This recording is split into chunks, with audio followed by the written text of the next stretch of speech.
నమో వెంకటేశాయ.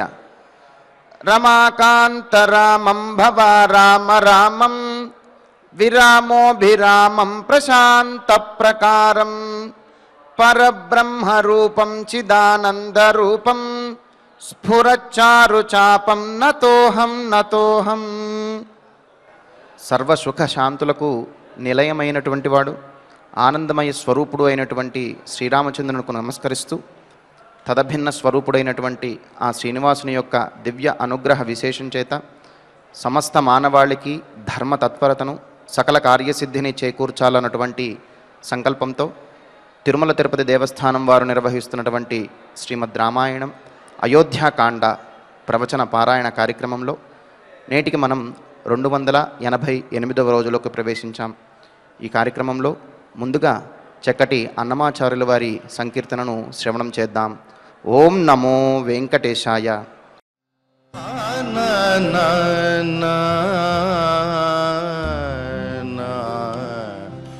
ఓం నమో వెంకటేశాయ.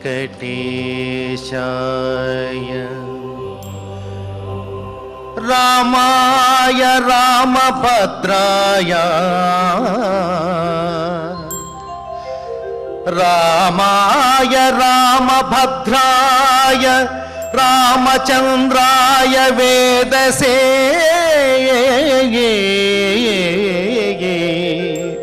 రఘునాథాయ నాథాయ సీతాయ పతయే నమః.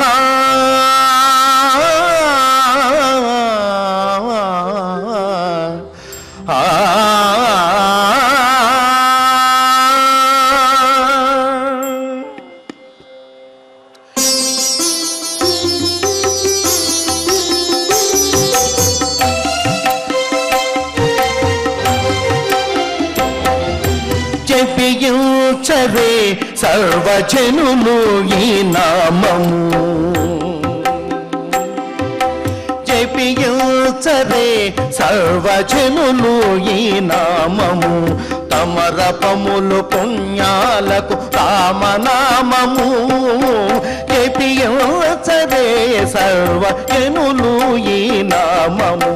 తమరపము పుణ్యాలకు రామనామము.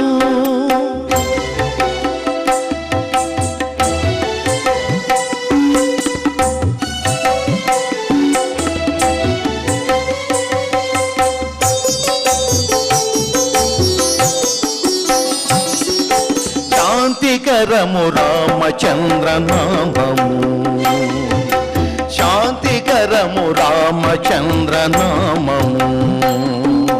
కాంతులనచు రామభద్ర నామము. శాంతికరము రామచంద్ర నామము.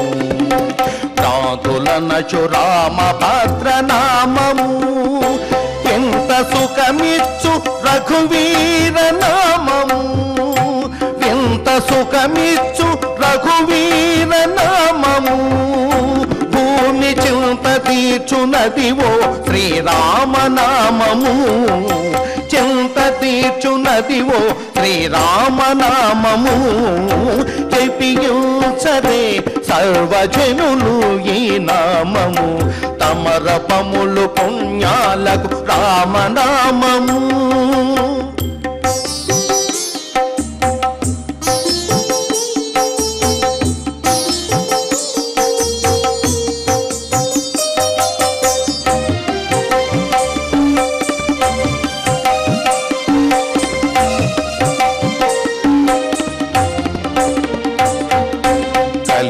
కలిదోషహరము రాఘవనామము.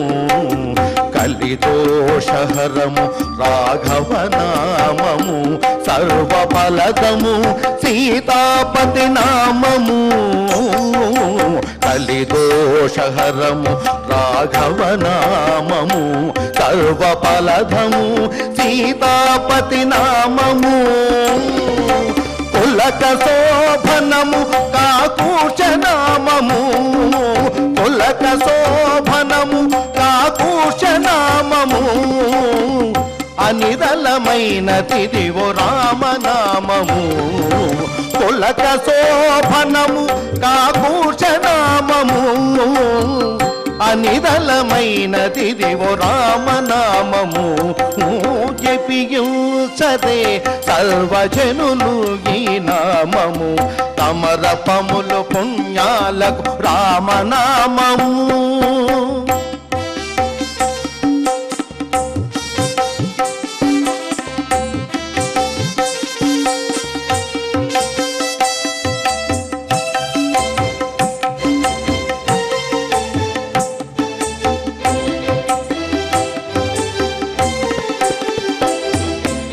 కుమితమైనది రఘుకుల నామము కుమితమైనది రఘుకుల నామము అతి సుముఖము దశరథ సుత నామము కుమితమైనది రఘుకుల నామము అతి సుముఖము దశరథ సుత నామము అమితమై శ్రీ వెంకటాద్రి నాయకుడై రామా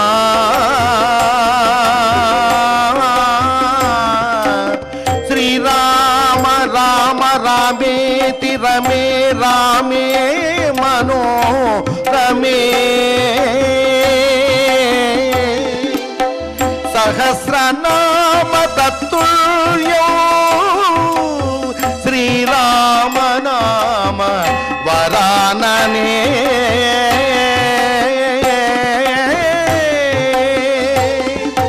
అమితమై శ్రీ వెంకటాద్రి నాయకుడై అమితమై శ్రీ వెంకటాద్రి నాయకుడై రమ్యుచేయితని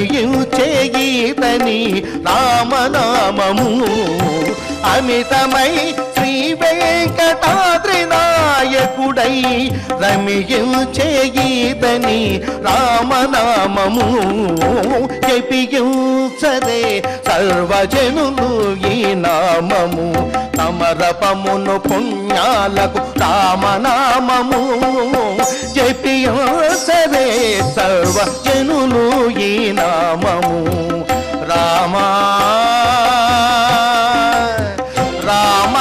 రామచంద్రాయ రామభద్రాయ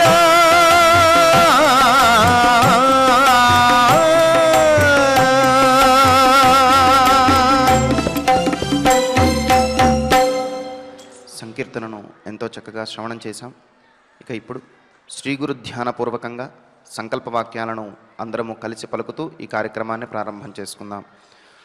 శ్రీ గురు ధ్యానం గురుర్బ్రహ్మా గురుర్విష్ణుః గురుర్దేవో మహేశ్వరః గురుః సాక్షాత్ పరం బ్రహ్మ తస్మై శ్రీ గురవే నమః.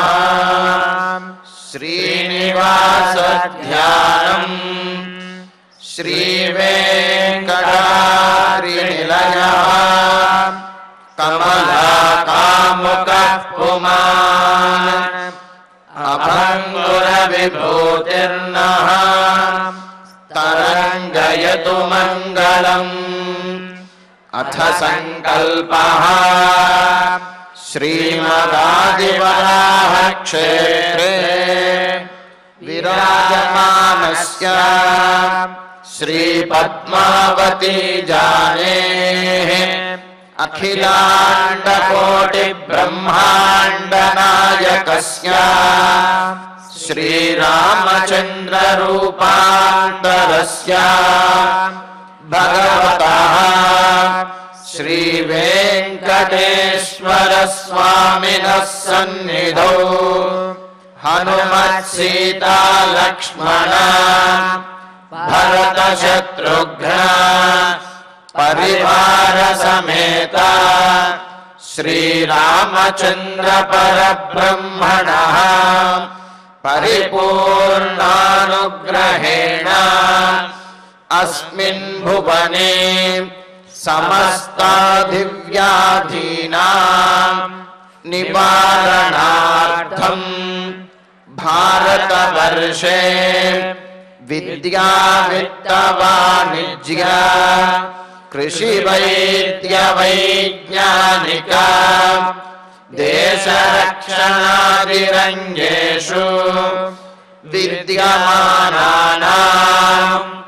आस्तिक महाजनानाम् सर्वेषाम् सकुटुम्बानाम् आयुरारोग्यैश्वर्य सद्बुद्धि इत्यादि सर्वशुभफलप्राप्त्यर्थम् धर्माचरणद्वारा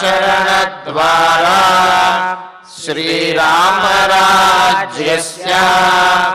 पुनर्व्यवस्थापनार्थम् उद्योगार्थिनाम् समुचितोद्योगप्राप्त्यर्थम् दम्पतीनाम् अनुकूलदाम्पत्यसिद्ध्यर्थम् सन्तानस्य पितृवाक्यपरिपालनानुकूल बुद्धिप्रचोदनार्थम् सकलकार्यसिद्ध्यर्थम् गोसंरक्षणार्थम् च श्रीमद्वाल्मीकिरामायणे अयोध्याकाण्डे यथाशक्ति श्लोकव्याख्यानपुरःसरम् 32 सर्गश्लोकपारायणम् तथा श्रीधन्वन्तरि मन्त्रपारायणम् च अन्योन्यसाहाय्येन आचार्यमुखेन करिष्यामहे। श्रीवाल्मीकि प्रार्थना। कूजन्तं राम रामेति मधुरं मधुराक्षरम् आरुह्य कविताशाखाम् वन्दे वाल्मीकि कोकिलम्। श्री आञ्जनेय प्रार्थना। मनोजवं मारुततुल्यवेगम् जितेन्द्रियं बुद्धिमतां वरिष्ठम् वातात्मजं वानरयूथमुख्यम् श्रीरामदूतं शिरसा नमामि। श्रीरामायण प्रार्थना। वाल्मीकिगिरिसम्भूता रामसागरगामिनी पुनाति भुवनं पुण्या रामायण महानदी। श्रीराम प्रार्थना। अयोध्याख्येतुर्वर्धे त्यक्त्वा राज्यं गिरौ वसन् पादुके भरतायादात् स रामः शरणं मम। श्रीरामचन्द्र परब्रह्मणे नमः। अथ श्रीमद् रामायणे आदिकाव्ये अयोध्याकाण्डे 32 सर्गः। శ్రీమన్నారాయణ చరణౌ శరణం ప్రపద్యే. శ్రీమతే నారాయణాయ నమః. శ్రీరామాయ నమః. సూతశ్చిత్రరథశ్చార్య సచివః శుచిరోషితః తోషయైనం మహార్హైశ్చ రత్నైర్వస్త్రైః ధనైస్తథా పశుకాభిశ్చ సర్వాభిః గవాం దశశతేన చ. రామచంద్రమూర్తి లక్ష్మణుడితో చెబుతున్నటువంటి మాటలు.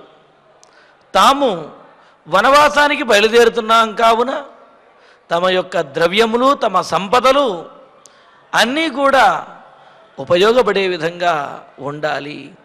ఎవరికైనా ఉపయోగపడాలి తప్ప నిష్ప్రయోజనంగా ఉండకూడదు అని చెప్పి అలా దానం చెయ్యాలి అని అనుకున్నారు. మరి వశిష్ఠ కుమారుడైనటువంటి సుయజ్ఞుడికి, విశ్వామిత్ర కుమారునికి, అగస్త్య కుమారునికి వారందరికీ కూడా ఇవ్వవలసినటువంటివన్నీ కూడా ఇచ్చిన పిమ్మట మరి కొంతమంది ఇంకా వేద పండితులు బ్రాహ్మణోత్తములు ఎంతోమంది ఉన్నారు. వారందరికీ కూడా ఇవ్వవలసినటువంటి గోవులను, ధనధాన్యములను, రత్నములను కూడా సమర్పించమని చెప్పి ఆ తరువాత కౌసల్యాదేవి విషయంలో ఆధారంగా ఉండేటటువంటి వారు, ఆమెకు ధైర్యం చెప్పేటటువంటి వారు, ఎల్లప్పుడూ కూడా ఆమెకు ఆశీస్సులను ఇచ్చేటటువంటి అధ్యాపకులు, తైత్రీయ శాఖను అధ్యాపనం చేసేటటువంటి ఆచార్యులు ఎవరైతే ఉన్నారో వారికి అనేకమైనటువంటి గోవులను, గజములను, వీటినన్నింటినీ కూడా ఇవ్వమని చెప్పి లక్ష్మణస్వామికి తెలియజేశాడు రామచంద్రమూర్తి. అలాగే వారికి అనేకమైన వాహనములు, దాసీగణము, వారు వేటితోటి సంతోషిస్తారో, దేని ద్వారా తృప్తి చెందుతారో వాటినన్నిటినీ కూడా వారికి సమర్పించమని చెప్పి లక్ష్మణస్వామికి చెప్పారు. ఎందుకు అంటే దానం అనేది 6 అంగములతోటి 6 విషయములను కూడి ఉంటుంది. ఆ 6 విషయములు సవ్యంగా ఉన్నప్పుడే దానము పరిపూర్ణమైనటువంటి ఫలాన్ని ఇస్తుంది అన్నారు. ఏమిటి ఆ 6 అంటే దాత, ప్రతిగ్రహీతాచ, శ్రద్ధా, దేయంచ ధర్మయుకు, దేశకాలౌచ దానానాం అంగాన్యేతాని షడ్విదుహు అని చెబుతూ దాత ఇచ్చేటటువంటి వాడి యొక్క చిత్తశుద్ధి, ప్రతిగ్రహీత తీసుకునేటటువంటి వాడు కూడా పవిత్రమైనటువంటి వాడై ఉండాలి. లేకపోతే ఎవరికి పడితే వారికి ఇచ్చి వాడు దాన్ని ఎలాగోలా వినియోగించినట్లయితే పుణ్యానికి బదులుగా పాపం వచ్చే ప్రమాదం ఉన్నది.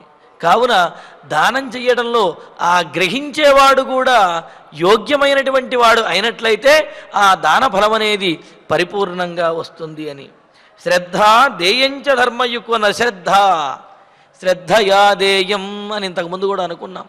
శ్రద్ధగా ఇవ్వాలి అని చెప్పి, అంటే చేసేటటువంటి పనిని మనస్ఫూర్తిగా, త్రికరణ శుద్ధిగా, శ్రద్ధగా కనుక చేసినట్లయితే ఇది ఫలాన్ని ఇస్తుంది తప్ప అలా కాకుండా ఎవరో ఏదో చేశారనో లేకపోతే ఇవ్వక తప్పటం లేదనో బాధపడుతూనో ఇచ్చినట్లయితే దానివల్ల ప్రయోజనం అనేది ఉండదు. అందుకనే శ్రద్ధ దేయంచ ధర్మయుక్కు అన్నారు. అలాగే ధర్మయుక్తమైనటువంటి దేయ ద్రవ్యం అంటే ఇవ్వబడే వస్తువు ఏదైతే ఉందో అది కూడా ధర్మబద్ధమైనది అయి ఉండాలి.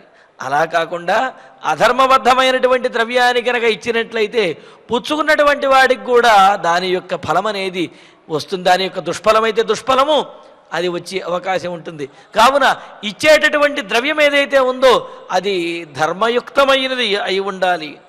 అదేవిధంగా దేశకాలౌ, ఇచ్చే ప్రదేశం అనేది చక్కగా పుణ్యతీర్థమో లేకపోతే చక్కటి ప్రదేశమో, నదీ తీరమో, దేవాలయమో, పుణ్యప్రదేశమో, పవిత్రమైనటువంటి ప్రదేశంలో ఇవ్వాలి. ఇచ్చేటటువంటి కాలము కూడా మనకు దానం చేయడానికి అనేకమైనటువంటి కాలములు కూడా చెప్పారు. మాఘమాసము, వైశాఖ మాసము, అదేవిధంగా కార్తీక మాసము, ఇలాగా అనేక కాలములు చెప్పారు. అటువంటి కాలములలో కనుక ఇచ్చినట్లయితే సాధారణంగానే దానం అనేది ఫలాన్ని ఇస్తుంది. అలాగా దేశకాలములను బట్టి ఆ చేసేటటువంటి దానం మరింత ఎక్కువ ఫలాన్ని ఇస్తుంది అని చెప్పి చెబుతారు.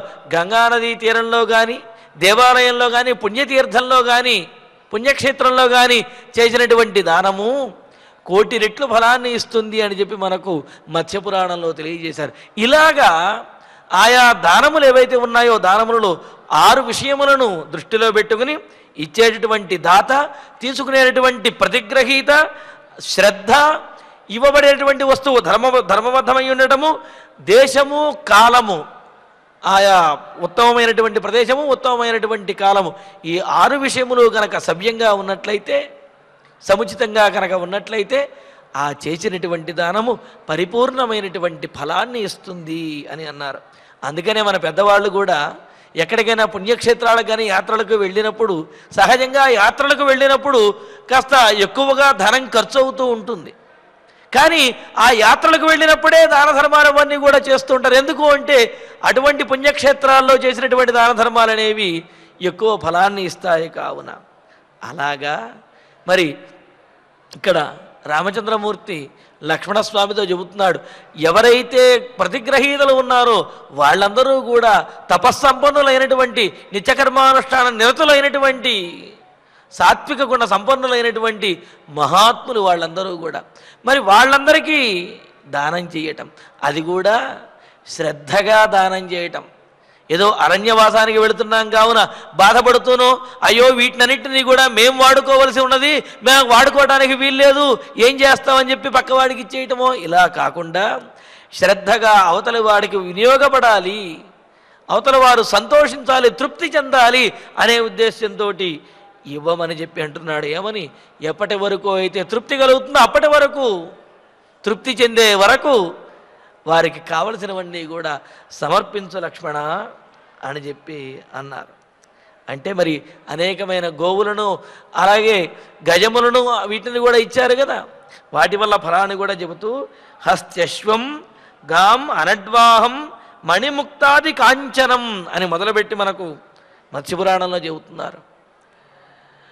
ఏనుగులు కానీ గుర్రములు కానీ గోవులు కానీ లేకపోతే వృషభములు కానీ అలాగే మణులు బంగారము ఇవన్నీ ఏవైతే ఉన్నాయో వీటిని దానము చేయడం ద్వారా సమస్తమైనటువంటి పాపములన్నీ కూడా తొలగిపోయి స్వర్గం ఆప్నోతి, స్వర్గాన్ని పొందగలుగుతారు అని చెప్పి అంటున్నారు. మరి ఇటువంటి విశేషమైన ఫలములను ఇచ్చే వాటినన్నింటినీ కూడా దానం చేయ లక్ష్మణ అని చెప్పి అని మరి మరొకరు ఉన్నారు మనకు ఆత్మీయులైనటువంటి వారు, మనకు అన్ని రకాలైనటువంటి సలహాలు సంప్రదింపులు చేసేవారు. సూతశ్చిత్రరథశ్చార్య సచివ శుచిరోషిత తోషయైనం మహార్హైశ్చ రత్నైర్వస్త్రై ధనై తథా అని అన్నారు. సూత అని మొదలు పెడుతూ సారథి ఒక ఆయన ఉన్నారట. చూడండి, రాముడు ఏదో పండితుల్ని మాత్రమే గుర్తుపెట్టుకున్నాడు, గురువుల్ని మాత్రమే గుర్తుపెట్టుకోవటం కాదు, రాముడు వారిని ఎంత గొప్పగా ఎంత గౌరవంగా గుర్తుపెట్టుకున్నాడు, అదేవిధంగా రథాన్ని నడిపించేటటువంటి సారథిని కూడా అంతే ఆధారంగా గుర్తుపెట్టుకుని వారి గురించి చెబుతున్నాడు. సూత సుమంత్రుడితో సమానమైనటువంటి సారథ్యం చేయగలిగినటువంటి వాడు, అంతటి ఆదరం కలిగిన వాడు. ఆర్య పూజనీయుడైనటువంటి వాడు. చూడండి, సూత అంటే అదేదో ఒక సేవకుడిలా చూస్తారు కానీ ఇక్కడ రాముడు ఏమంటున్నాడు? ఆర్య పూజనీయుడైన వాడు అని. అంటే తమ చిన్నప్పటి నుండి చూచినటువంటి వారు కావున, తమకంటే పెద్దవారు కావున వారు ఆ సారథ్యం చేసేవాళ్ళైనా ఎవరైనా సరే వాళ్ళని గౌరవించడం అనేది కర్తవ్యము, గౌరవించడం అనేది సంస్కారము అనే విషయాన్ని రామచంద్రమూర్తి తన మాటలలో తెలియజేస్తున్నాడు. అందుకనే ఆర్య పూజ్యుడు, సచివ కేవలం సారథ్యం వహించడమే కాదు, సరైనటువంటి సమయానికి మంతనములు చేసి ఆయన చక్కటి సలహా కూడా ఇచ్చేటటువంటి వాడు. కావున చిత్రరథ, అటువంటి వాడైన చిత్రరథుడు అనే పేరు కలిగినటువంటి సారథి ఒక ఆయన ఉన్నారు. ఆయన శుచిరోషిత, ఇప్పటి నుండినా ఎంతో కాలం నుండి ఆయన అయోధ్యానగరంలోనే మనల్నే నమ్ముకుని ఉన్నాడు. కావున ఎంతో కాలం నుంచి ఉన్నటువంటి వాడు, చక్కటి సలహాలు ఇచ్చేవాడు, ఆదరంగా ఉండేవాడు, పూజనీయుడు, సారథి అయినటువంటి సుమంత్రుడితో సమానమైన సారథి అయిన చిత్రరథుడు అనే ఒకనొక సారథి ఉన్నాడు. ఆయనను మహార్హై రత్నై, గొప్పవైనటువంటి మిక్కిలి విలువైనటువంటి రత్నములతోటి, వస్త్రై ధనై, అనేకమైన చిత్ర విచిత్రములైనటువంటి పట్టు వస్త్రములతోటి, ధనై ధనములతోటి. ఇంతేకాదు, తర్వాత శ్లోకంలో పశుకాభిశ్చ సర్వాభి గవాం దశశతేనచ అని చెప్పి అంటున్నారు. పశుకాభిశ్చ సర్వాభి అని అంటూ పశుభి అని అనవచ్చు, కానీ ఇక్కడ పశుకాభి అనడంలో ఉద్దేశం ఏమిటంటే అల్పమైనటువంటి పశువులు అని. ఇప్పుడు ఏనుగులు గుర్రములు ఇవేవైతే ఉన్నాయో అవి పెద్ద పెద్ద పశువులు, వాటిని భరించడం కూడా కష్టము. వాటిని దానం చేసినప్పుడు వాటిని పోషించేటటువంటి ద్రవ్యములను, వాటిని ఉంచేటటువంటి స్థలములను వాటిని కూడా ఇచ్చి తీరాలి. మరి వీరికి ఇచ్చేటటువంటివి ఏవైతే ఉన్నాయో అవి పశుకాభి అల్పమైనటువంటివి, మేకలు మొదలైనటువంటివి. మేకలు, జింకలు కానీ ఇటువంటి చిన్న చిన్న జంతువులు ఏవైతే ఉంటాయో, అటువంటి చిన్న చిన్న పశువులు ఏవైతే ఉంటాయో అల్పమైనటువంటి పశువులు, ఆ అల్పమైనటువంటి పశువులను ఇచ్చి, అలాగే గవాం దశశతేనచ వాటితో పాటుగా గోవులను 1000 గోవులను కూడా ఇచ్చి వారిని సంతోషపెట్టు అని అంటున్నాడు. లక్ష్మణ, ఎంతో కాలం నుంచి మనల్ని నమ్ముకుని ఉన్నటువంటి వారు, సుమంత్రునితో సమానమైన సారథ్యం చేసేటటువంటి వారు, మనకు చక్కటి సలహాలు ఇచ్చేటటువంటి వారు, పూజనీయులైనటువంటి వారు, చిత్రరథుడు అనే సారథి ఒక ఆయన ఉన్నారు అయోధ్యానగరంలో. ఆయనకు కావలసినవన్నీ కూడా రత్నములను, ధనములను, అదేవిధంగా అల్పమైనటువంటి ఉపయోగపడే జంతువులను, వాటితో పాటుగా 1000 గోవులను ఇచ్చి వారిని ఆనందపరచు లక్ష్మణ అని చెప్పి రామచంద్రమూర్తి లక్ష్మణుడితో చెబుతూ, ఇంకా మరి బ్రహ్మచారులు వీళ్ళు ఎవరైతే ఉన్నారో విద్యను అభ్యసించేటటువంటి వారు, వారిని కూడా పోషించవలసిన, వారికి కూడా సహకరించవలసినటువంటి బాధ్యత గృహస్థునికి ఉన్నది అనే విషయాన్ని తెలియజేస్తూ, ఏచేమే కథకాలాపా బహవో దండమానవా నిత్యస్వాధ్యాయశీలత్వాత్ నాణ్యత్ కుర్వంతి కించన. లక్ష్మణ, ఇంకా కొంతమంది ఉన్నారు కదయ్యా, కథకాలాపాహ కథప్రోక్తమైనటువంటి వేదాధ్యయనాన్ని చేసేవారు, కలాపి మహర్షి మొదలైనటువంటి వారు చెప్పినటువంటి కలాపి ప్రోక్తమైన వేదాధ్యయనమును, వేదభాగాన్ని అధ్యయనం చేసేటటువంటి వారు ఎవరైతే ఉన్నారో, కఠులు, కాలాపులు అని అంటారు, ఆయా వేదశాఖలను అధ్యయనం చేసేటటువంటి వారైన బ్రహ్మచారులు, దండమానవాహ ఎల్లప్పుడూ కూడా దండమును ధరించినటువంటి మానవక అంటే విద్యార్థులు అని అర్థం చెప్పాలి ఇక్కడ. కాబట్టి ఎల్లప్పుడూ కూడా పలాశ దండమును ధరించి ఆ బ్రహ్మచారులుగా ఉండేటటువంటి వారు ఎవరైతే ఉన్నారో దండమానవాహ, ఎల్లప్పుడూ కూడా ఆ పలాశ దండమును ధరించినటువంటి బ్రహ్మచారులు, ఛాత్రులు, విద్యార్థులు ఎవరైతే ఉన్నారో, ఏచేమే బహవహ ఒకరు కాదు అనేక మంది ఉన్నారు. వారందరూ కూడా నిత్య స్వాధ్యాయశీలత్వాత్, వాళ్ళు ఎల్లప్పుడూ కూడా స్వాధ్యాయం తద్ధి తప అని అంటారు. అంటే వారి యొక్క స్వాధ్యాయము, ఆ చదువులు ఏవైతే ఉన్నాయో విద్యను అభ్యసించడం, దానినే తపస్సుగా పెట్టుకుని అలా అభ్యాసం చేస్తూ ఉన్నటువంటి వారు. మరి వారికి చదవటానికే సమయం అంతా సరిపోతూ ఉండదు, ఎప్పుడూ ఏదో ఒక అధ్యయనం చేస్తూ ఉంటారు.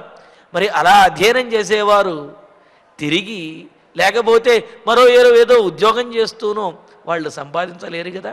ఎందుకంటే విద్యార్థి దశలో ఉన్నటువంటి వారు విద్య మీద పరిపూర్ణమైనటువంటి దృష్టిని పెట్టి దాన్ని అభ్యసించినప్పుడే ఆ విద్యను పరిపూర్ణంగా స్వాధీనం చేసుకోగలుగుతారు.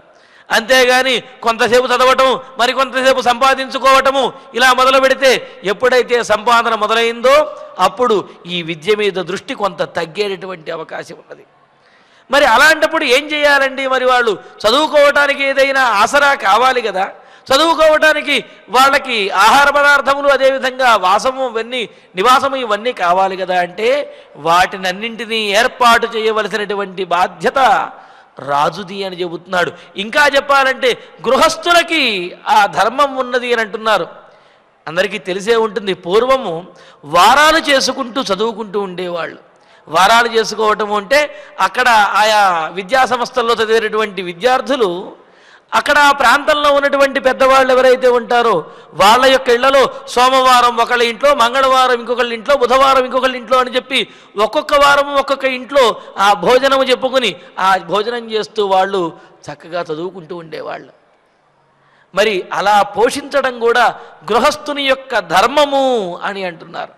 ఎందుకు అంటే విద్యను అభ్యసించేటటువంటి సమయంలో వారి ఒంట్లో శక్తి ఉన్నప్పటికీ కూడా ఆ శక్తిని విద్యార్జన చేయడానికే వినియోగిస్తారు. కావున మిగతా వ్యాపకములు అనేవి కూడదు. కావున ఆ సందర్భంలో వారికి సహకరించి వారి చదువు సాగే విధంగా చేయవలసినటువంటి బాధ్యత గృహస్థులందరి మీద ఉన్నది. కావున లక్ష్మణ, ఎంతోమంది ఆ కఠశాఖను కలాపి శాఖలను వీటిని అభ్యసించేటటువంటి దండములు పలాశ దండములు ధరించినటువంటి వారైన బ్రాహ్మణోత్తములు బ్రహ్మచారులు ఎంతోమంది ఉన్నారు. వారు నిత్య స్వాధ్యాయశీలత్వాతు ఎల్లప్పుడూ కూడా అధ్యయనము చేయటం ఎందే చదవటం ఎందే నిమగ్నులై ఉంటారు. కావున అన్యత్కించన నకుర్వంతి, వేరే పని చెయ్యటానికి వారికి సమయం ఉండదు, వేరే పని చేసేటటువంటి అవకాశం వారికి ఉండదు. కావున వారిని పోషించవలసినటువంటి బాధ్యత మన మీద ఉన్నది, గృహస్థుల మీద ఉన్నది. కావున వారికి కావలసినటువంటి ఏర్పాటు చెయ్యి అని అంటూ ఇంకో మాట చెబుతున్నారు. అలసాస్వాదు కామాశ్చ మహతాంచాపి సమ్మతాః తేషామసీతి యానాని రత్నపూర్ణాని దాపయా. వాళ్ళందరూ కూడా అలసాహ, అలసత్వంతో ఉంటారు. అలసత్వము అంటే ఏమిటి? ఒకటి, ఏ పని చేయకుండా కూర్చోవడం అనేది ఒక అర్థము అయితే, అలసిపోయినటువంటి వారు అనేది ఒక అర్థం. ఎలా అలసిపోతారంటే వాళ్ళు ఏ పని చెయ్యరు కదా అంటే చదివి చదివి అలసిపోతారట వాళ్ళు. మరి అలా అలసిపోయిన వారు ఆహారం కోసమని చెప్పి మరో చోట ప్రయత్నించడం అనేది కష్టం కదా. కావున అలసాహ, అధ్యయనం చేయటం, చదువుకోవటం, ఆ విషయంలో కష్టపడటం తప్ప మిగతా విషయాలలో కష్టపడటం తెలియనటువంటి వారు.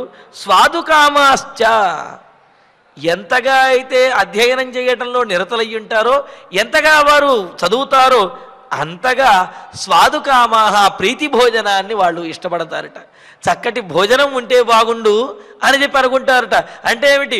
వారు చక్కగా భోజనం చేయటము, అదేవిధంగా అధ్యయనం చేయటము అని. ఏమండి, వాళ్ళు భోజనం చేసి అధ్యయనం చేసుకుంటూ ఉంటే వారిని పోషించేటటువంటి ఈ గృహస్థులకి కానీ లేకపోతే మిగతా వాళ్ళకి కానీ ఏమిటి ప్రయోజనం?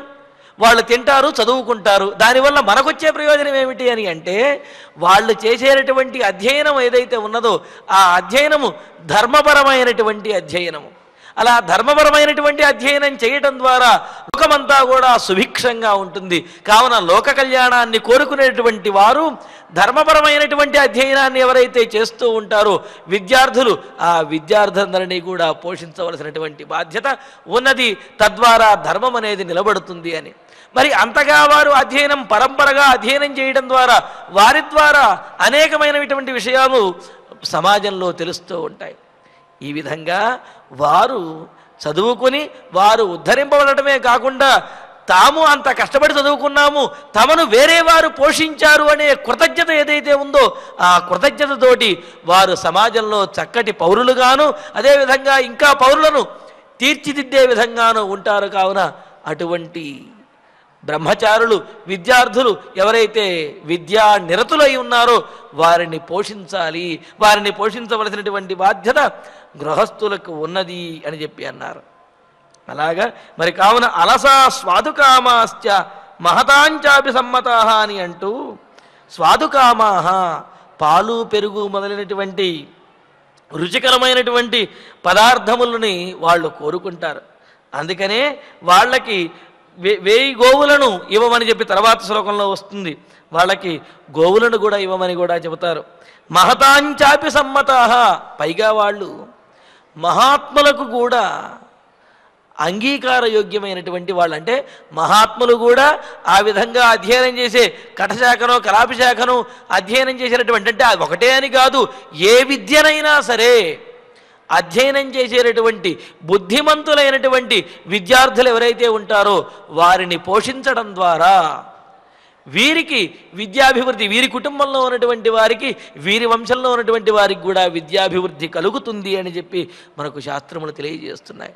కావున విద్యాభ్యాసం చేసేటటువంటి బ్రహ్మచారులను పోషించాలి అని అంటూ, అటువంటి వారు మహతాంచాపి సమ్మతాః, గొప్పవారికి పెద్దవారికి పండితులకి కూడా సమ్మతాః, సమ్మతులైనటువంటి వారు, వారిని గౌరవించండి అని పెద్దలు కూడా చెబుతున్నారు, వారు ఆచరించి చూపిస్తున్నారు. కావున తేషాం, అటువంటి వారందరికీ కూడా రత్నపూర్ణాని, రత్నముల చేత నిండబడినటువంటి రత్నములు నింపినటువంటి అశీతియానాని, 80 బళ్ళు ఏవైతే ఉన్నాయో అటువంటి 80 రథములు, వాటిని యానములను 80 బళ్లను ఆ యానములను రత్నములతోటి నింపి ఆ విధంగా విద్యాభ్యాసం చేస్తున్నటువంటి బ్రహ్మచారులైనటువంటి ఛాత్రులు విద్యార్థులు ఎవరైతే ఉన్నారో వారి కోసము నియోగించవయ్యా, వారికి ఇచ్చి చక్కగా వారి విద్యాభ్యాసం జరిగే విధంగా చూడవయ్యా లక్ష్మణ అని అంటున్నాడు. అంటూ శాలివాహ సహస్రంచ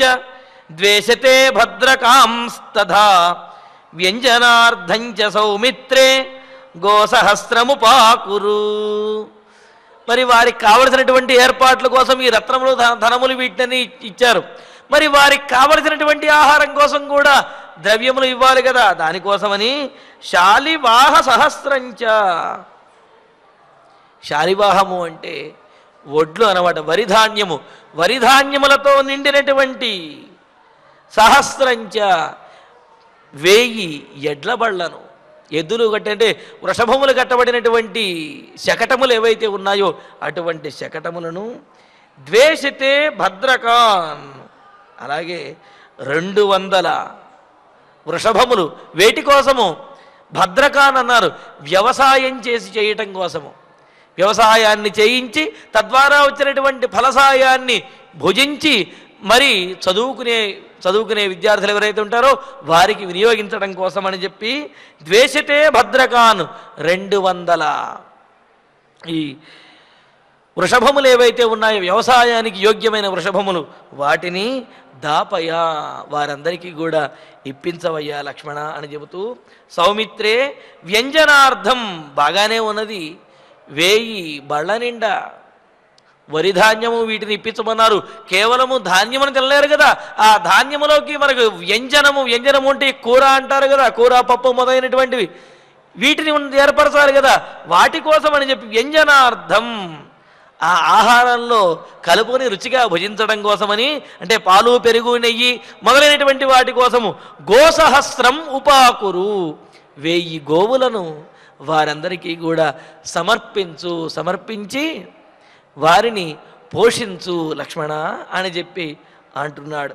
ఈ విధంగా కఠప్రోక్తమైనటువంటి విద్యలను అభ్యసించేవారు, కళాపి ప్రోక్తమైనటువంటి విద్యలను అభ్యసించేవారు, మిగతా ఈ విద్యార్థులు ఎవరైతే ఉంటారో పలాశదండమును ధరించి ఎప్పుడూ కూడా విద్యాభ్యాస నిరతులయ్యి చదువు తప్ప వేరే విషయములు తెలియనటువంటి వారు, చదువుకోవటం విషయంలోనే కష్టపడుతూ వేరే కష్టాన్ని భరించలేనటువంటి వారు, అంతేకాకుండా స్వాదు భోజనాన్ని, ప్రీతి భోజనాన్ని ఇష్టపడేటటువంటి వారు ఎవరైతే ఉన్నారో బ్రహ్మచారులు, వారందరి కోసము 1000 బళ్ళతోటి ఎడ్ల శకటములతోటి చక్కగా ధాన్యమును, అదేవిధంగా 200 జతల వృషభములను, వ్యవసాయయోగ్యమైనటువంటి వృషభములను అనేక శకటములలో 80 శకటములలో రత్నములు వీటిని నింపి వారికి సమర్పించి వారి విద్యాభ్యాసము, వారి బ్రహ్మచారి నియమములు అన్నీ కూడా చక్కగా జరిగే విధంగా చూడవయ్యా లక్ష్మణ అని చెప్పి లక్ష్మణస్వామితోటి రామచంద్రమూర్తి అంటూ ఉన్నాడు. ఎందుకు అంటే ఒక్కొక్క వారి కార్యములలో ఉండేటటువంటి కష్టము వారికి తెలుస్తూ ఉంటుంది. సహజంగా ఇతరులకు అనిపిస్తూ ఉంటుంది దాంట్లో కష్టమే ఉందండి అని అంటుంటారు, కానీ అదే కష్టాన్ని అనుభవించవలసి వచ్చినప్పుడు తెలుస్తుంది. అంతెందుకు, జపం చేయటం అంటే ఏముంది, కాసేపు నిటారుగా కూర్చుని కళ్ళు మూసుకుని ధ్యానించడమే కదా, అదో పెద్ద కష్టమా అని అనిపిస్తుంది చూసేవారికి. కానీ 1 గంట సేపు వేరే ఆలోచన చెయ్యకుండా జపం చేయటం అనేది ఎంతమందికి సాధ్యమవుతుంది? కావున ప్రతి పనిలోనూ అది కూర్చుని చేసేదైనా, శారీరకమైనటువంటి కష్టంతో కూడినటువంటిదైనా, లేకపోతే చల్లనైనటువంటి ప్రదేశంలో కూర్చుని ఉన్నా, చూచేదైనా చేసేదైనా ఏదైనా సరే ఆయా కార్యములలో ఉండే కష్టము ఆయా పనులు చేసేటటువంటి వారికి తెలుస్తుంది. చూసేవారికి మాత్రం అందులో కష్టమే ఉంది, చదువుకోవటం కూడా పెద్ద కష్టమేనా, వారికి సహకరించాలా అంటే అందరినీ చదువుకోమంటే చదువుకోగలుగుతామా? అందరికీ విద్య అబ్బుతుందా? కావున ఎవరైతే ఆయా విషయంలో కష్టపడుతున్నారో వారికి సహకరించడం, వారి కష్టమును ఒప్పుకోవటం అనేది వివేకవంతుల యొక్క లక్షణం. సహజంగా చూస్తూ ఉంటాం, సాఫ్ట్వేర్ అంటే ఏముందండి, చక్కగా ఏసీలో కూర్చోవటమే కదా, కంప్యూటర్ చూడటమే కదా అని అనుకుంటూ ఉంటారు. కానీ వారికి ఉండేటటువంటి మానసికమైనటువంటి ఒత్తిళ్ళు ఎంత గట్టిగా ఉంటాయి, ఏసీలో కూర్చున్నా ఒంట్లోంచి సెగలొచ్చే విధంగా ఉంటూ ఉంటాయి. మరి కానీ చూసేవారికి, దూరం నుంచి చూసేవారికి మాత్రం ఏసీలో చక్కగా కూర్చున్నారు అనిపిస్తుంది. కావున ఏసీలో కూర్చున్నారా లేకపోతే కొండ మీద కూర్చున్నారా, కూర్చున్నారా నుంచున్నారా అని కాదు, చేసే పని మీద ఉన్నటువంటి శ్రద్ధ, అందులో ఉన్నటువంటి కష్టము, అది శారీరకమైనదైనా కావచ్చు, మానసికమైనదైనా కావచ్చు, ప్రతి పనిలోనూ కూడా దానికి తగినటువంటి కష్టం అనేది ఉంటుంది. కావున ఆ కష్టాన్ని గుర్తించి వారిని గౌరవించి వారికి సహకరించడము అనేది వివేకవంతుల యొక్క లక్షణము అన్నారు. మరి అందుకనే విద్యను అభ్యసించేటటువంటి విద్యార్థులు, ఛాత్రులు ఎవరైతే ఉంటారో వారిని పోషించడం అనేది కూడా ధర్మము. తద్వారా వీరి వంశంలో కూడా విద్యాభివృద్ధి కలుగుతుంది అని చెప్పి అన్నారు. అందుకనే అంటారు, యస్య యద్దీయతే వస్త్రం అలంకారాది కించన తేషాం దేవతముచ్చార్య కృత్వా ప్రోక్షణ పూజనే అని అన్నారు. అలా చేసేటటువంటి దానం కూడా చాలా శ్రద్ధగాను దేవతా నమస్కార పూర్వకంగా చెయ్యాలిట. వారి యొక్క ఇలవేల్పు, వారి ఇంటి దేవత అని చెప్పి ఉంటారు, వారి ఇంటి దేవతను ఇలవేల్పుని తలుచుకుంటూ ఈ విధంగా దాన ధర్మాలు కనుక చేసినట్లయితే ఆ ఇలవేల్పు యొక్క అనుగ్రహంతో వారి వంశము చక్కగా వృద్ధి చెందుతుంది. విద్యాభివృద్ధితోటి ఐశ్వర్యాభివృద్ధితోటి కూడా తులతూగుతుంది అని మనకు పురాణములు తెలియజేస్తున్నాయి. అందుకనే రామచంద్రమూర్తి కూడా ఎవరినీ మర్చిపోకుండా గురువులను, గురుపుత్రులను, యజ్ఞయాగాదులు చేసేటటువంటి వారిని, వారందరినీ, వారితో పాటుగా విద్యను అభ్యసించేటటువంటి వారు, వారిని కూడా పోషించవలసినటువంటి బాధ్యత ఉన్నది అని చెప్పి వారికి కావలసిన ఏర్పాట్లన్నీ కూడా లక్ష్మణ నీవే చెయ్యాలి అని చెబుతూ ఉన్నాడు. చెబుతూ మేఖలీనాం మహాసంఘ కౌసల్యాం సముపస్థిత తేషాం సహస్రం సౌమిత్రే ప్రత్యేకం సంప్రదాపయ. ఇంతేకాదు లక్ష్మణ, సౌమిత్రే సుమిత్రా కుమారుడైనటువంటి ఓ లక్ష్మణ, మేఖలీనాం మహాసంఘం, దండమును ధరించేటటువంటి వారు కొంతమంది అయితే మరికొంతమంది మేఖలము అంటే నడుముకి కట్టుకునేటువంటి ముంజెత్రాడు అంటే దర్భతో పేనినటువంటి తాడు అన్నమాట. అటువంటి దర్భతో పేనినటువంటి ముంజెత్రాడుని ధరించినటువంటి వారు ఎవరైతే ఉన్నారో బ్రహ్మచారులు, వారికి మహాసంఘ, అటువంటి గొప్ప సంఘమే ఎంతోమంది కౌసల్యాం సముపస్థిత, కౌసల్య మీద ఆధారపడి ఆమె చేసినటువంటి ఏర్పాట్ల మీద ఆధారపడి వాళ్ళందరూ కూడా జీవిస్తూ ఉన్నారు. చూడండి, ఇక్కడ కౌసల్యాదేవి కూడా తాను చెయ్యగలిగినటువంటి ధర్మకార్యములన్నింటినీ కూడా చేస్తూ ఉన్నది. అలాగా ఆమెను నమ్ముకుని కూడా ఎంతోమంది విద్యలను అభ్యసిస్తూ ఆమె యొక్క పోషణలో జీవిస్తూ ఉన్నారన్నమాట. కావున మనం వెళ్ళిపోయిన తర్వాత ఆ కౌసల్యాదేవి యొక్క పోషణలో ఉన్నటువంటి వారికి ఏ లోటు రాకూడదు. వారు మనం ఉన్నప్పుడు ఎంత గొప్పగా అయితే విద్యను అభ్యసిస్తూ ఏ లోటు లేకుండా ఉన్నారో, మనం అరణ్యవాసానికి వెళ్ళిన తర్వాత కూడా అంతటి గొప్పగా, అంత నిశ్చింతగా ఉండాలి. అలా ఉండడానికి కావలసిన ఏర్పాట్లు చేయమని చెప్తూ మేఖలీనాం, మౌంజిని ధరించినటువంటి, దర్భతాడుని నడుముకు ధరించినటువంటి వారైన మహాసంఘ, గొప్ప సంఘము, మౌంజిని ధరించినటువంటి వారైన వాళ్ళ గొప్ప సంఘము, కౌసల్యాం సముపస్థిత, కౌసల్య మీద ఆధారపడి ఎంతోమంది బ్రహ్మచారులు జీవిస్తూ ఉన్నారు. వారి వారి అధ్యయనములన్నీ కూడా చేస్తూ ఉన్నారు. తేషాం ప్రత్యేకం సహస్రం, వారందరికీ కూడా ప్రత్యేకం, ఒక్కొక్కరికి కూడా. అంటే ఏమిటి ప్రత్యేకము అంటే ఈ సంఘానికి కొంత, ఆ సంఘానికి కొంత అని చెప్పి అంటూ ఏ సంఘానికి ఆ సంఘమే. ఇంతకుముందు చెప్పినటువంటి వారు కటాహ కలాపినహ అని చెప్పినట్టుగా వారి కోసం ప్రత్యేకంగా వారికి ఇవ్వవలసినటువంటి 1000 గోవులను వారికి ఇచ్చి వేయాలి. వాటితో పాటుగా ఈ కౌసల్యను నమ్ముకుని ఉన్నటువంటి వారు ఎవరైతే ఉన్నారో ఎంతోమంది ఛాత్రులు, బ్రహ్మచారులు, మౌంజిని ధరించినటువంటి వారు, వారందరినీ కూడా పోషించవలసిన బాధ్యత ఉన్నది. కావున వీరికి వేరే మరలా ఇంకొక 1000 ఆవులను ప్రత్యేకం సహస్రం సంప్రదాపయ, ప్రత్యేకంగా వీరి కోసం కూడా మరొక 1000 ఆవులను ఇచ్చి మనం లేనప్పుడు కూడా వారికి ఎటువంటి లోటు లేకుండా ఉండే విధంగా ఏర్పాటు చేయవయ్యా లక్ష్మణ అని చెప్తూ లక్ష్మణస్వామితోటి రామచంద్రమూర్తి ఈ విధంగా అంటున్నాడు. అంబా యథా చ సానందేత్ కౌసల్యా మమ దక్షిణాం తథా ద్విజాతీన్ స్థాన్ సర్వాన్ లక్ష్మణార్చయ సర్వశః. లక్ష్మణ, మమ అంబ, మా తల్లి అయినటువంటి కౌసల్యాదేవి యథా నందేత్, ఏ విధంగా అయితే ఆనందాన్ని పొందుతుందో, ఎంతవరకు ఆనందాన్ని పొందుతుందో, తథా ఆ విధంగా కౌసల్యాదేవి ఆనందపడే విధంగా, నాయన మీరు చక్కగా దాన ధర్మాలు చేస్తున్నారు, నాకు ఎంతో ఆనందంగా ఉన్నది అని చెప్పి ఆమె అనే విధంగా దక్షిణాం, పూర్వోక్తమైనటువంటి ఇంతకుముందు చెప్పినటువంటి గోదానాదులు, అదేవిధంగా దానికి సంబంధించినటువంటి సాద్గుణ్యం కోసం చేసే దక్షిణలు, వాటినన్నింటినీ కూడా సమర్పించాలి. సర్వాన్ సర్వశః అర్చయ, అన్నింటినీ కూడా సర్వశః అన్ని రకాలుగా అన్ని విధాలుగా వారికి సమర్పించాలి నాయన అని చెప్పి అంటున్నాడు రామచంద్రమూర్తి. ఈ విధంగా కౌసల్యాదేవి ఆనందపడే విధంగాను, ఆమెను నమ్ముకున్నటువంటి వారందరూ కూడా ఏ లోటు లేకుండా ఉండే విధంగాను సమస్తమైనటువంటి ద్రవ్యములను, గోవులను, ధాన్యములను, దానికి కావలసినటువంటి వ్యవస్థలను అన్నింటినీ కూడా వారికి ఏర్పాటు చేసి వారు నిశ్చింతగా జీవించే విధంగా చెయ్యవయ్యా లక్ష్మణ అని చెప్పి రామచంద్రమూర్తి లక్ష్మణస్వామిని ఆదేశిస్తూ ఉన్నాడు. మరి ఇందులో ఉన్నటువంటి మరిన్ని విశేషాలను తరువాతి ప్రవచనంలో తెలుసుకుందాము. ఇక ఇప్పుడు ఆచార్యులు వారి ద్వారా శ్లోకాలను పారాయణ చేసుకుందాము.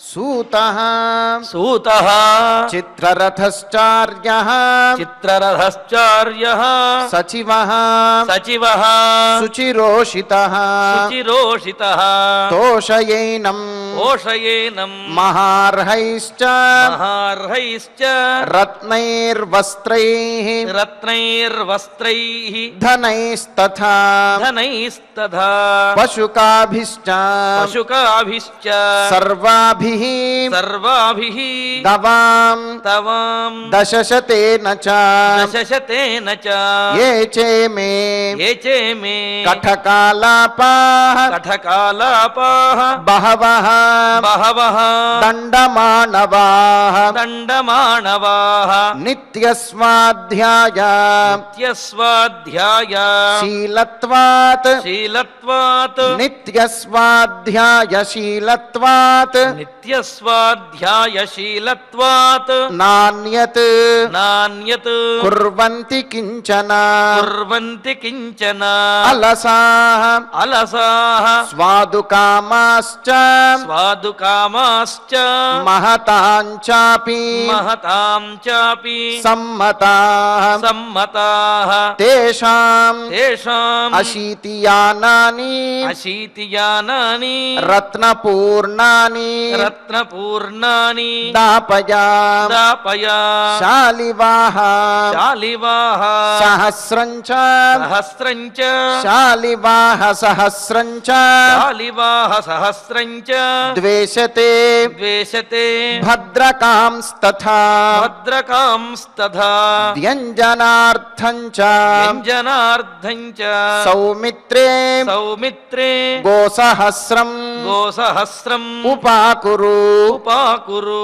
మేఖలీనాం మేఖలీనాం మహాసంఘః మహాసంఘః కౌసల్యాం కౌసల్యాం సముపస్థితః సముపస్థితః తేషాం సహస్రం తేషాం సహస్రం సౌమిత్రే సౌమిత్రే ప్రత్యేకం ప్రత్యేకం సంప్రదాపయా సంప్రదాపయ అంబా యథా చ అంబా యథా చ సానందేత్ సానందేత్ కౌసల్యాం కౌసల్యా మమ దక్షిణాం మమ దక్షిణా తథా ద్విజాతీన్ తథా ద్విజాతీన్ తాన్ సర్వాన్ సర్వాన్ లక్ష్మణార్చయ లక్ష్మణార్చయ సర్వశః సర్వశః ఇత్యార్షే ఇత్యార్షే శ్రీమద్ రామాయణే శ్రీమద్ రామాయణే ఆదికావ్యే ఆదికావ్యే అయోధ్యాకాండే అయోధ్యాకాండే ద్వాత్రింశే సర్గే ద్వాత్రింశే సర్గే షట్ శ్లోకాః షట్ శ్లోకాః. ఫలశ్రుతి నుండి మంగళాంతం వరకు అందరము కలిసి పఠిద్దాం. ఫలశ్రుతి ఆయుష్యమారోగ్యకరం యశస్యం సౌభ్రాతృకం బుద్ధికరం సుఖం చ శ్రోతవ్యమేతన్నియమేన సద్భిః ఆఖ్యానమోజస్కరమృద్ధికామైః श्रीरामचन्द्र परब्रह्मणे नमः। अथ धन्वन्तरि ध्यानम् अच्युतानन्द गोविन्द विष्णो नारायणामृता रोगान् मे नाशया शेषान् आशु धन्वन्तरे हरे। आरोग्यं दीर्घमायुष्यम् बलं तेजोधियं श्रियम् स्वभक्तेभ्यो न गृह्णन्तम् वन्दे धन्वन्तरिं हरिम्। धन्वन्तरेरिमं श्लोकम् भक्त्या नित्यं पठन्ति ये अनारोग्यं न तेषां स्यात् सुखं जीवन्ति ते चिरम्। ॐ नमो भगवते वासुदेवाय धन्वन्तरये अमृतकलशहस्ताय वज्रजलौकहस्ताय सर्वामयविनाशनाय त्रैलोक्यनाथाय महाविष्णवे स्वाहा। ॐ वासुदेवाय विद्महे सुराहस्ताय धीमहि तन्नो धन्वन्तरि प्रचोदयात्। अथ नवग्रह प्रार्थना। आरोग्यं पद्मबन्धुर्वितरतु नितरां सम्पदं शीतरश्मिः भूलाभं भूमिपुत्रः सकलगुणयुतां वाग्विभूतिं च सौम्यः सौभाग्यं देवमन्त्री रिपुभयशमनं भार्गवः शौर्यमार्गिः दीर्घायुः सैंहिकेयः विपुलतरयशः केतुः आचन्द्रतारम् अरिष्टानि प्रणश्यन्तु दुरितानि भयानि च शान्तिरस्तु शुभं मेस्तु ग्रहाः कुर्वन्तु मङ्गलम्। अथ क्षमा प्रार्थना। यदक्षरपदभ्रष्टम् मात्राहीनं च यद्भवेत् तत्सर्वं क्षम्यतां देव नारायण नमोऽस्तुते। अथ भगवत्समर्पणम्। कायेन वाचा मनसेन्द्रियैर्वा बुद्ध्यात्मना वा प्रकृते स्वभावात् करोमि यद्यत् सकलं परस्मै नारायणायेति समर्पयामि। अथ मङ्गलम्। श्रियः कान्ताय कल्याणनिधये निधयेऽर्थिनाम् श्रीवेङ्कटनिवासाय श्रीनिवासाय मङ्गलम्।